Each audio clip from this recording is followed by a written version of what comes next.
Lorna Byrne, Escaleras al cielo, narrado y editado por Ángels. Continuación de la parte 15. Después la escena cambió de nuevo. Me mostraron a Mary en la tienda de ultramarinos. Estaba oscura y polvorienta. Había una enorme caja de madera y el suelo estaba lleno de sacos y cajones. Mary se hallaba en el mostrador, supongo que comprando algunos productos, cuando en ese momento entró el joven y le dirigió una enorme sonrisa. Resultaba obvio que no podían apartar la mirada el uno del otro. Era evidente que la dependienta lo advirtió porque le dijo a Mary: «Será mejor que vuelvas cuanto antes a casa, jovencita. Tu madre estará esperando que lleves el azúcar y la mantequilla». La muchacha se sonrojó y salió corriendo de la tienda con un gesto que le delataba su vergüenza. El joven la siguió hasta que llegó a su altura en una calle tranquila que parecía conducir a la casa de los padres de ella. Estuvieron hablando y paseando un rato. Parecían sentirse muy cómodos juntos y nadie los vio. Pasé la mayor parte de aquellas vacaciones enfrentándome a Los Ángeles y diciendo: no voy a atravesar ese corredor. Me puede hacer daño y soy una niña. Deberíais haber elegido a alguien mayor, deberíais haber elegido a un adulto. Sé que aún no he explicado ese dolor o sufrimiento. Por entonces todavía no lo comprendía como lo hago ahora. Un día, el ángel Miguel apareció cuando jugaba con un pequeño halcón herido que había rescatado. Aquel verano esa ave no se apartó de mi lado en ningún momento. Miguel paseó por el jardín conmigo y con mi nuevo compañero. Y luego atravesó la cocina de mi abuela. Mi abuela y mi madre estaban allí horneando pan, pero nadie pareció reparar en mí. Entramos en el jardín de invierno, donde todas las plantas estaban en flor. Sabía que me iba a pedir que hiciera algo. ¿Me puedo quedar aquí con el pájaro, acariciándolo y disfrutando del sol?, le supliqué a Miguel. No, fue todo lo que respondió. Lo miré fijamente. No voy a atravesar el corredor, protesté con obstinación. No quiero que lo hagas, respondió. Solo deseo ir a dar una vuelta por la casa contigo. Me limité a mirarlo. Los ojos de Miguel eran muy brillantes, como si se pudieran ver kilómetros y kilómetros en su interior, dando la sensación de que uno avanzara por una larga carretera y a la vez viajando a través del tiempo. Su rostro siempre resplandecía con fuerza y me cogió la mano, pero luego soltó y me pasó el brazo alrededor del hombro. Los ángeles pueden volverse tan humanos que cuando era niña a menudo olvidaba que se trataba de seres especiales. Eran mis mejores amigos. Miguel me cogió de la mano. Caminamos por el pasillo principal y entramos en una habitación que había a nuestra mano derecha, en la que únicamente había estado una vez y solo durante un minuto. Miguel abrió las dos pesadas puertas de un empujón. Ahora, cuando pienso en ello, me doy cuenta de que a menudo Miguel y los demás ángeles hacen cosas como abrirme las puertas. Cualquiera que lo hubiera visto podría haber pensado que se abrían solas. Era una enorme habitación con una chimenea. Había muy pocos muebles, pero contaba con algunas sillas anticuadas situadas en el otro extremo de la sala, junto a la chimenea. A través de una enorme ventana vi que trepaba una enredadera. La habitación rebosaba alegría y felicidad, pero en ella, aunque parezca extraño, también se respiraba tristeza. No podría llegar a explicarlo y levanté la mirada hacia Miguel, que me preguntó: ¿puedes sentirlo? Sí, respondí. El ángel prosiguió. De vez en cuando tenemos que impartirte algunas lecciones, porque hay muchas cosas que debes aprender y muy poco tiempo para hacerlo, me comentó. Acércate a la chimenea y dime lo que ves y sientes. Avancé hacia las 2 sillas que se encontraban junto a la chimenea y vi de repente a un hombre y a una mujer de edad avanzada sentados en ellas.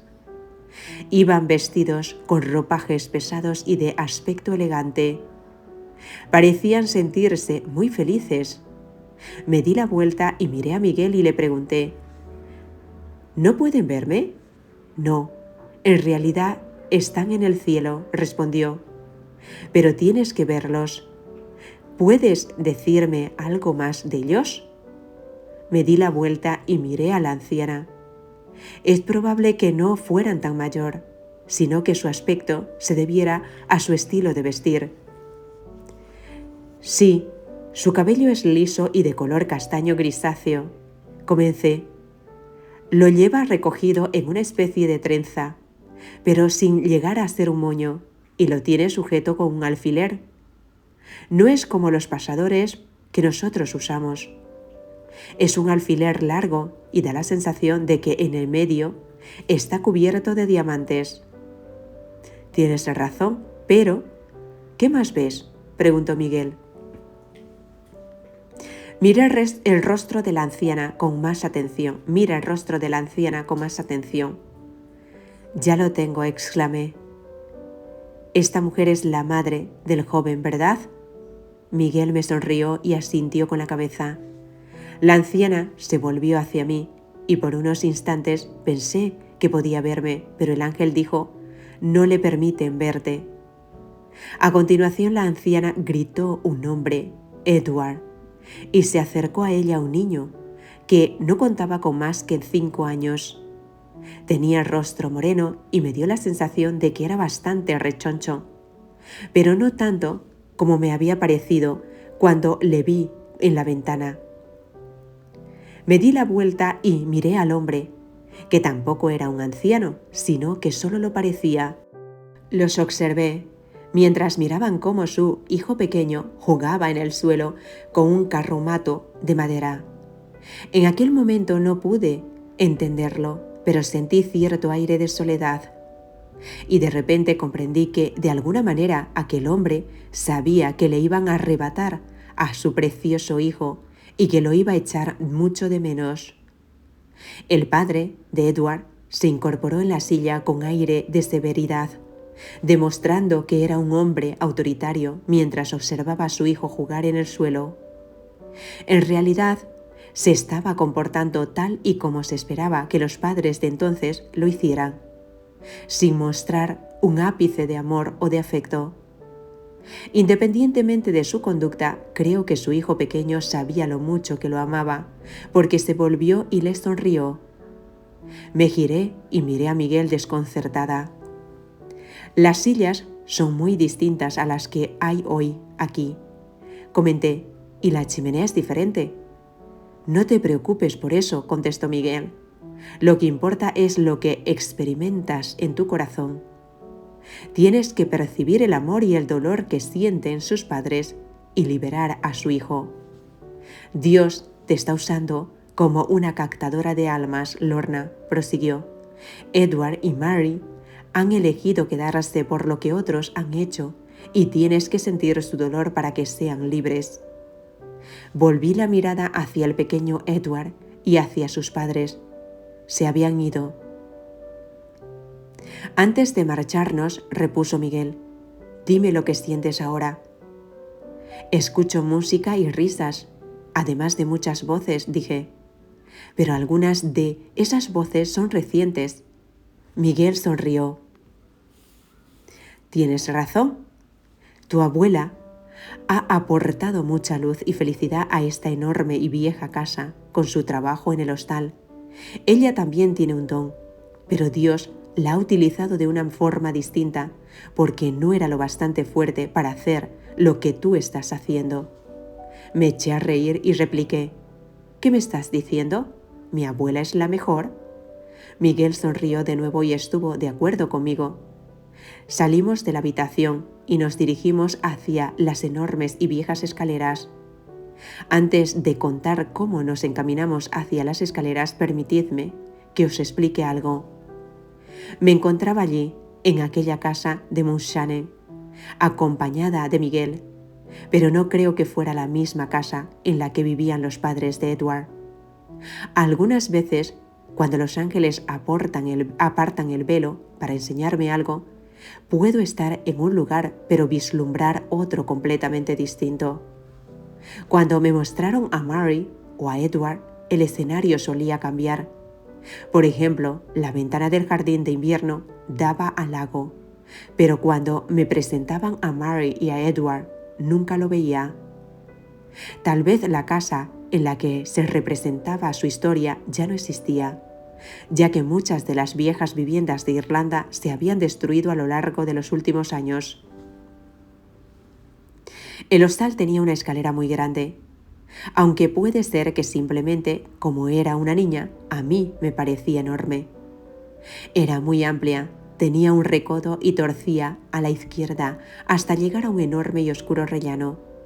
Seguimos caminando a través de la casa y Miguel me llevó a una habitación cerrada con llave que no había visto antes. Las cerraduras no eran un obstáculo para él, ya que las puertas siempre se abrían a su paso. Era una habitación muy elegante, aunque olía ligeramente a moho. Me dio la sensación de que las ventanas no se abrían desde hacía años. ¿Sientes algo en esta habitación que guarde relación con los espíritus que había en el piso de abajo?, me preguntó Miguel. No estoy segura, Miguel, respondí dudosa, pero hay algo muy antiguo que puedo sentir. Miré alrededor de la habitación durante unos instantes y proseguí.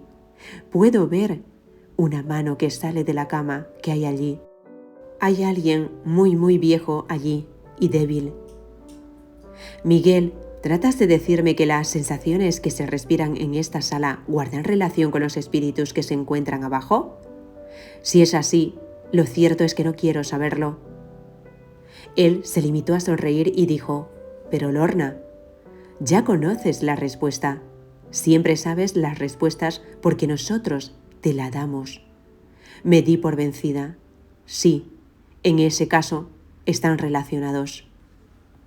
Comencé a comprender, aunque se podría dudar de que una niña de 10 años fuera capaz de entender algo así, que había sido llamada para ayudar no solo a esos dos espíritus que habitaban aquella casa, sino también a todos los que rodeaban y a sus descendientes. Mientras bajábamos por las escaleras, me sentía abrumada y preocupada por la tarea que me habían encomendado.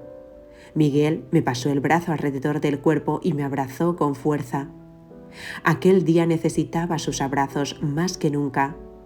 Regresamos al jardín de invierno, donde me sentía a salvo, y supongo que me debí de quedar dormida porque me despertaron algunos huéspedes que pasaban por el pasillo. Parte 16. Atravieso el corredor. Un año más volvieron las vacaciones de verano. Esta vez mi familia se alojó en un pequeño chalet enclavado en una enorme y vieja granja situado a las orillas del lago. Me gustaba mucho aquel lugar. Allí había vacas y un precioso entorno natural, pero el camino hasta la casa de mi abuela era mucho más largo. Los ángeles siguieron mostrándome visiones de Mary y Edward, y tuve la sensación de que lo estaba viendo todo proyectado sobre una enorme pantalla de cine. Un día que me encontraba en el jardín de invierno, Osus me pidió, «Mira hacia el lago». Así lo hice. Me di cuenta de que el lago había desaparecido y en su lugar se alzaban algunas colinas. Entonces vi a Mary y a Edward montando a caballo. Se lo estaban pasando en grande y el eco de la risa de la muchacha resonaba en los collados. Tomaron el camino que conducía a la colina y luego desaparecieron de mi vista. Luego todo regresó a la normalidad. Osus se despidió de mí y se desvaneció. Otro día estaba con Miguel en el jardín de invierno y el arcángel me cogió de la mano. De repente, el tiempo y el lugar cambiaron por completo. Vi a Edward y a Mary paseando juntos a la orilla de un río, donde había muchas rocas. Iban cogidos de la mano. Mientras paseaban, el ruido que emitía el río se hizo cada vez más fuerte. De vez en cuando, los escuchaba hablar y Mary le contaba a Edward que su hermano pequeño estaba enfermo y que las babosas se estaban comiendo las verduras.